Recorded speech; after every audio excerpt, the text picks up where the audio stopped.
आखिर ये कौन थे जिन्होंने अपनी ही पत्नी को अपने ही पुत्रों से कुल्हाड़ी से कटवाकर मरवा दिया और उनके पुत्र ने मातृ हत्या से कैसे मुक्ति पाई थी। महर्षि जमदग्नि जिनके 5 पुत्र थे, उनमें से भगवान विष्णु के अवतार भगवान परशुराम सबसे छोटे थे। वह भगवान विष्णु के छठे अवतार थे। उनका बचपन का नाम राम था, लेकिन भगवान शिव से फरसा मिलने के बाद वह परशुराम कहलाए।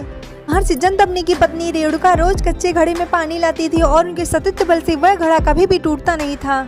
लेकिन एक दिन रेणुका जब पानी लेने के लिए गई तो उन्होंने इस गंधर्वों स्वर्ण के संगीतकारों को जल क्रीड़ा करते देखा और ये सब देखकर एक पल के लिए उनका मन मोह में पड़ गया और उनके सतीत्व का बल टूटा और घड़ा टूट गया। रेणुका जब आश्रम लौटी तो जमदग्नि ने अपने तपो बल से जान लिया कि उनका मन भटक गया था।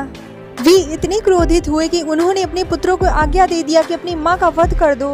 लेकिन जब 4 बड़े भाइयों ने ऐसा करने से मना कर दिया तो क्रोधित पिता ने तुरंत उन्हें पत्थर बन जाने का श्राप दे दिया। इसके बाद भगवान परशुराम ने इसे अपनी परीक्षा समझी और अपने पिता की आज्ञा का पालन करना अपना कर्तव्य समझा।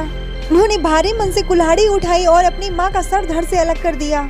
उनकी आज्ञाकारिता से प्रसन्न होकर उनके पिता ने उनसे वरदान मांगने के लिए कहा। अब उन्होंने अपनी मां को जीवित करने और साथ ही चारों भाई जो पत्थर बन चुके थे उनको मुक्त करने का वरदान मांगा। पुनः सभी जीवित हो गए जैसे कुछ घटा ही न हो। लेकिन मात्र हत्या का पाप उस कुल्हाड़ी पर दाग की तरह चिपक गया जो उनके हाथ से अलग ही नहीं हो रही थी। उस पाप से मुक्ति पाने के लिए वो दर दर भटकते रहे, लेकिन कोई भी तीर्थ उस कुल्हाड़ी को उनसे छुड़ा न सका।